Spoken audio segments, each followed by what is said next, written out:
and welcome to the IEC podcast. My name is Kea Ncube, where you and I are learning the ins and outs of the IEC. Today's conversation is about the proclamation, or proclamation to ballot, understanding the road to the election. So the 4th of November, 2026 is when you and I go through to our respective voting stations to mark that X next to our party candidate. But let's find out completely as to what this road looks like now that we've registered, now that the date is being proclaimed, and what proclamation actually really means. To help us fully understand this, we are in conversation with DCEO of Electoral Matters, Mr. Masego Sheburi. DCEO Sheburi, thank you so much for your time. Before we get into understanding the road to the elections proclamation and what that truly means, tell us a little bit about your role and your department as well as the IEC.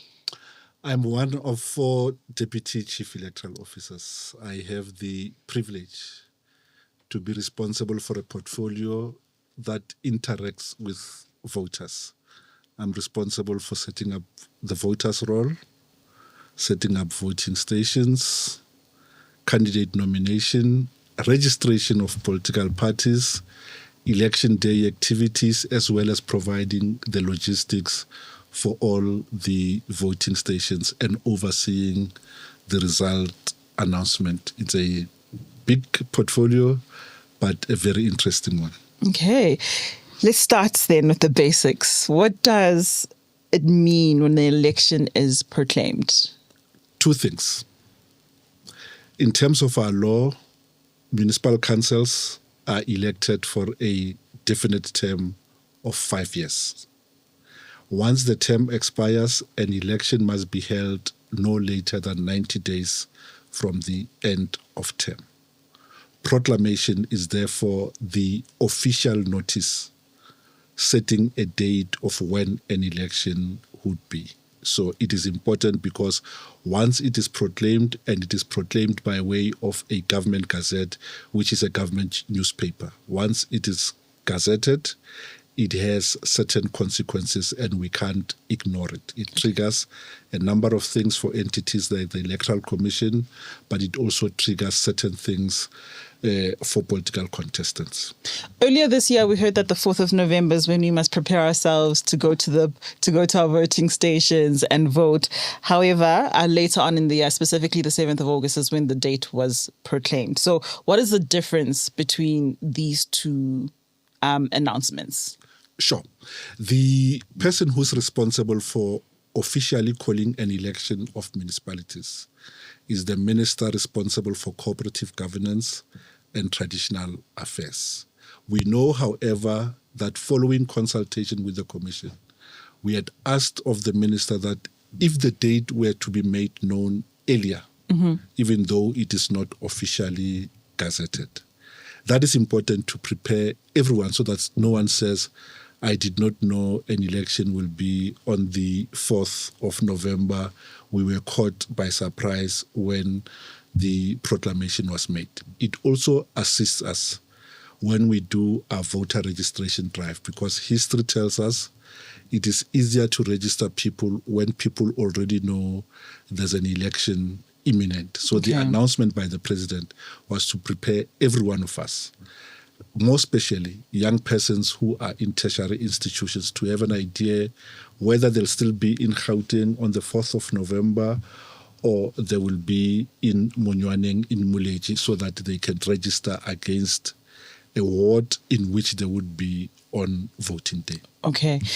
With that being said, then what happens immediately after the proclamation? Once that thing was gazetted on the 7th, yes, it almost became, it had the force of law. Okay. A few things that we needed to do on our part was, on that day, the Commission published in the Government Gazette the timetable. And as the name suggests, a timetable contains activities and the cut-off date in terms of which those activities must be undertaken.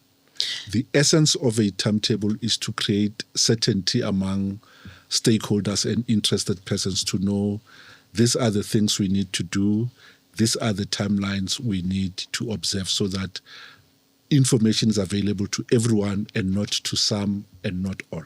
So it's a bit of a roadmap. It's a put it roadmap like that. indeed, yes. Okay, all right. Now that we understand what proclamation is and that the elections have been proclaimed, what are the first major steps then the IEC takes in terms of you having to take? We made the voters' roll available for inspection. That is very important. We are going to a municipal election where we have constituencies known as wards. So for purposes of ward elections, only persons who are ordinarily resident in those wards can participate in those elections. So us making the voters' roll available for inspection is to invite interested persons to inspect the roll, raise objections against people being entitled to vote or people not being entitled to vote in certain wards. Voters no longer have an opportunity to update their details because one of the critical outcomes of a proclamation is that the voters' roll is sealed on that day. In other words, we can't effect changes on the voters' roll except as a result of an objection which the Commission has considered. Okay. Unfortunately, for ordinary voters, there's no longer an opportunity to update their details. They can inspect their details to know where their voting station is, but they can't make changes to their registration statuses. So you mentioned quite a number of dates. Obviously, the 7th of August, we knew this is when the election timetable came out. Yes. You also mentioned the 11th of August, which is the provisional voters' roll available for inspection. Yes. The 14th of August, which is a list of voting stations and addresses published, right? The 18th of August, the inspection of provincials voters' roll closes there. One of the significance of proclamation is that an election is officially called. Parties and independents can now submit their candidate documents. They have until the 28th of August to submit those documents. A party must give us a list of their candidates for each municipality in order of preference. So if you want Masego to be a mayoral candidate, chances are you'll place them first on your PR list and they follow in order of sequence. They must also nominate ward candidates and pay the respective deposits for those elections. Independent candidates must submit people who support their candidature, and all of this must be done by the 28th of August. Just as a sidebar, in a corresponding election in 2021, there were 10,460 seats, give or take a few tenths. However, the number of candidates that were qualified were 95,000 for that election. This year, the number of seats have increased, but the increase is just marginal at 10,500 seats. We anticipate that there will be an increase in the number of candidates. That's why we ask those who want to submit to start doing so now and not wait for the rush of the 28th. Candidate nomination is not just on the 28th of August. It is open. People can start submitting. What disqualifies a candidate? A person is disqualified if they are not registered in the municipality in which they want to stand. Yes. If a party doesn't pay the prescribed deposit, and if that person is not qualified in terms of the Constitution. In terms of the Constitution, to stand for election, you must not be an unrehabilitated insolvent. You must not have served a custodial sentence. In other words, you were sentenced without an option of a fine, and you were sentenced to more than 12 months custodial sentence. If you were sentenced to more than 12 years, 5 years must have passed since you served your sentence. Yeah. So those are the broad grounds that gets a person disqualified from being a candidate in an election. So with those T's and C's, I'd like to believe there's also a code of conduct. Indeed. So can you tell us a little bit more about the Electoral Code of Conduct and what it means for political parties, candidates and voters overall? Ours is a multi-party democracy. premised on, among others, free flow of information, and therefore you see that freedom of speech is guaranteed in the Constitution. However, for purposes of an orderly election, we need to balance those competing rights, the right to freedom of speech and the right to orderly election. So from the day on which an election is called, which is the 7th of August, certain rights are limited by the code of conduct. So you can't impersonate a candidate, you can't impersonate a party representative, you can't pass yourself as a candidate for a party that has not nominated you. Also, the new code that we are introducing deals with disinformation, and disinformation is defined as false information, passing through false information knowingly in order to influence an election. And that is limited, its applicability is limited to political parties, independent candidates, leaders of political parties, and all the candidates. So they can't propagate falsehoods knowing it to be so or having no reason on reasonable grounds to believe that it is not true. What does consequence management look like? Consequence management, sometimes I wish the Commission had the powers to mete out sanctions. It doesn't. The Commission, if a person feels that a person has conducted themselves in a manner that is inimical to the free holding of free and fair elections, any person can approach the Electoral Court, adduce evidence, and the Electoral Court, if it finds so, can mete out a lot of sanctions, and some are very serious. The Electoral Court can disqualify a party, they can stop a party from campaigning in an area, they can subtract votes from a party, they can even disqualify a candidate of a party. If they do the extreme, i.e. disqualifying a party, the natural consequence is that all the seats that that party may have won are forfeited because the party no longer exists. If there's a criminal element to it, people can approach the South African Police Services, who will investigate the criminal element of the case and take a docket to the NPA for prosecution. The Commission, on its part, may investigate, form a view, but it can't impose sanctions. Once it has formed a view, it must approach the Electoral Court for the court to mete out the consequences. Social media is going to drive a whole lot of content for this election.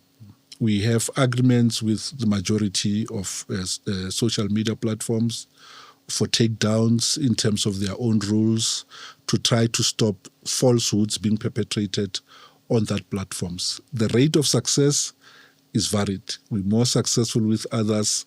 We have less success with the one troublesome platform that I won't mention, but I think you know which platform it is. Yes. Yeah. So we've come from the serious stuff in terms of code of conduct. Let's look at some exciting news, because approximately 2 million voter interactions were recorded by the Commission during the registration period, and just over 210,000 transactions were recorded the following second registration weekend. What do you think this tells us about the interest ahead of the local government elections? Okay. You're correct. In registration weekend 2, we had 2 million transactions. In registration weekend 1, we had just over 3 million transactions. So since we opened registration, we've interacted with 5 million citizens. 1.4 million of those were registering as first-time voters. A high significance of those were young persons, people in the age categories 16 to 34-year-old. That is encouraging because it puts paid to the narrative, a mistaken narrative, that there is apathy on the part of young persons. We must not cease, we must try to understand what militates against the participation of young persons. If there are administrative barriers, we must open those. If young people feel not represented, political parties must take it upon themselves to understand that and and field candidates that may resonate with young persons, or put youthful issues at the center of their campaigns. Consistent with the rest of the subcontinent, we are increasingly a young population, and we must increasingly see things that matter to young people take a center stage, because young people are the majority of citizens in the country. That's a positive. The negative part is that in the same period where we've interacted with 5 million people, registered 1.4 million people, we have lost an estimated 800 people from the voters' roll, owing largely to mortality. We estimate that we lose 34,000 citizens on the voters' roll on a monthly basis, owing to death. So the voters' roll is a moving target. If you don't do initiative to refresh it, we go through a net decline in between elections. We go to this election with over 29.1 million people registered. That is numerically the highest number we've ever had on the voters' roll. Oh, that's a good number, though. I'd like to believe. Yes. So I was one of those individuals that didn't go to a voting station. I did all of my things online. I updated my details online. Pretty seamless, pretty easy and efficient. The IEC has also introduced a new WhatsApp registration channel. How or what was the response in terms of this new IEC WhatsApp channel? Was it good? Was it like testing phase? What do you believe with that? We have a significant following on the WhatsApp platform. So the figure of people who registered using the WhatsApp platform must be seen from the context of people who are already followers are likely people who are already registered. Okay. We are, however, encouraged by the uptake of 14,000 in a space of 14 days, because we officially announced the WhatsApp platform on a Monday when proclamation was on a Friday. We will persist with those platforms. We will persist with the 0 rating of the register to vote URL, so that we remove any perceptions of barriers towards the enjoyment of political rights. In a study that we did with young persons, interestingly, they told us they'll never use their own data to access government-type services, including registering as voters. They say we may have access to data, but no way are we using this data to access the IEC services or any government services. So that influenced our decision to reverse bill those costs, so that the Commission incurs that cost, so that young people can't say they are not registered because there's administrative barriers or that they incur data costs.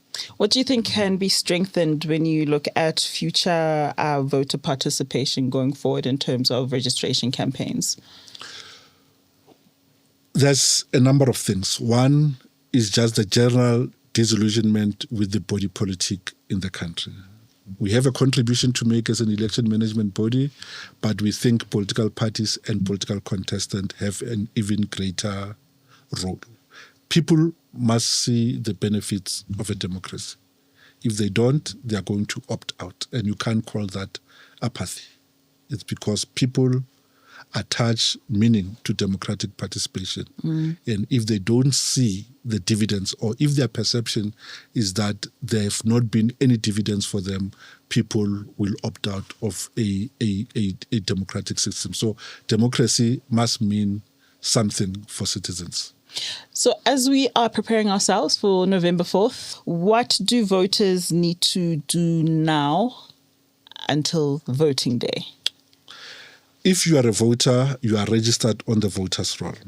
The first thing we could advise you is that start following party platforms so that you understand what the party stands for. That speaks to informed participation, so that when you go to a voting station on voting day, you make a mark on the basis of what the party speaks to, and that there is congruence between your aspirations and what that party represents. That's the first thing. We will publish the list of all political parties that have met the requirements to contest. we will also publish the list of all councillors. You could inspect that to see in your area, in your ward, who are the candidates and who is better placed to service the needs of the community, and you make that choice on an informed basis. The most important thing is that an election must be inclusive. To that end, we have special votes. Special votes are in two broad categories. One are persons who are unable to go to a voting station on voting day physically because they have either a condition, ill health, pregnancy, or disability. Those persons can cause an application to be made on their behalf. We'll approve it, and we will visit those persons on the Monday and Tuesday before the election day to enable them to vote in the comfort of their homes or places of confinement. An election, we should not see scenes where elderly people are carted to a voting station in wheelbarrows when they could vote in relative comfort through a special vote mechanisms. Persons like yourself who may be working on the Wednesday on which an election will be held, you can apply for a special vote, and because you are able-bodied, you can go to a voting station. You can vote at your voting station on Monday and Tuesday, so that on Wednesday you are able to go on with your business. Special votes are easy to apply for. You could go to our website. You could use our SMS line to apply, and we will approve those special votes if you apply for it at your voting station. So if there's a checklist that you could give us as voters, like a simple checklist up until the date, what would be on the checklist? Let's look at like 3 things that you would put on this checklist. Checklist number 1. Yes. Go to our platforms to familiarize yourself with your voting station. The voting station finder will even help you to navigate from the address that you input to find your voting stations. That's point number 1. Point number 2, please guard your identity document with your life between now and after you have voted on the 4th. If you mislay your identity document or it gets stolen or lost, please go to Home Affairs to get a replacement issued or even a temporary identification certificate to be issued on the day. When you arrive at a voting station, insist on a number of things. 1, that your ID is scanned so that we give you your sequence number on the voter's roll. Insist that when they give you your ballots, they are stamped at the back to validate that they are ballots for those elections. And if you need to build trust in an election, you can form yourself into an association, apply to the commission to observe the elections, and the commission will accredit you. You'll have access to voting stations to see how the electoral program unfolds, but more importantly, whether on that day we do things according to the law. Very soon after the close of voting stations on the 4th, we'll start the process of counting at the voting station. We won't move ballots that are uncounted, and over the weekend, the commission will release the result of an election so that governance structures can be formed to manage our public affairs in all the municipal spaces where we find ourselves. Before I get to my last question, I want us to just touch on the fact that you talked about misinformation and disinformation a little bit. How can we as voters protect ourselves from any form of misinformation and disinformation? A number of things. 1, look for credible sources of information. Before you share a story, try to verify it. Have you heard it in a credible news bulletin? If you haven't heard it there, chances are it is not correct. If it's a story that relates to the IEC, is it on its IEC social pages? Is it on the IEC website? If it's not there, treat it with circumspect and think that it might just be misinformation, because misinformation, there's a whole industry in it. It is calculated to alter voter behavior. So be very careful what you believe be very careful on what are your sources of information. And as we close off, DCEO Sheburi, if there's one thing that you want us to know or to simply understand in terms of the road to the elections, which is November 4th, what do you want us to fully comprehend? We will place well-trained people at voting stations. We have selected voting stations with amenities that makes it easier for people to vote. Sadly, we still have about 1,000 voting stations where there is no social amenity to speak of, and there we will put up tents for people to vote. Not because we disrespect those people, but because we want to bring voting services closer and centrally to where people are located. At a voting station, you will be entitled the number of ballots depending on the municipality you are in. If you are in a metro, and there's 8 metros in the country, you will get 2 ballots. If you are in a local municipality, you will get 3 ballots. The last point to make is that in municipal elections, a person can only vote in a voting station at which they are registered.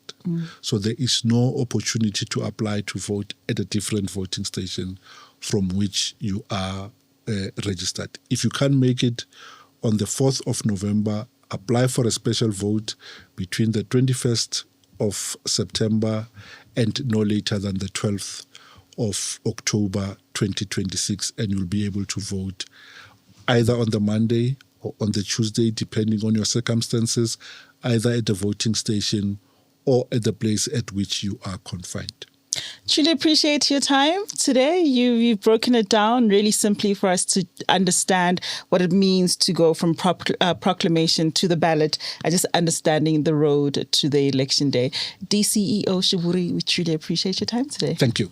Thank you to the Deputy CEO of Electoral Matters of the IEC, Sheburi, for unpacking what proclamation to ballot truly means, understanding the road to the elections. Listen, if you do need to watch this podcast again, just to simply fully understand what was said, please do so. And of course, share this as well with those around you so that they understand what proclamation to ballot truly actually means. Kea Ncube is the name. Thank you so much for joining us on the IEC podcast.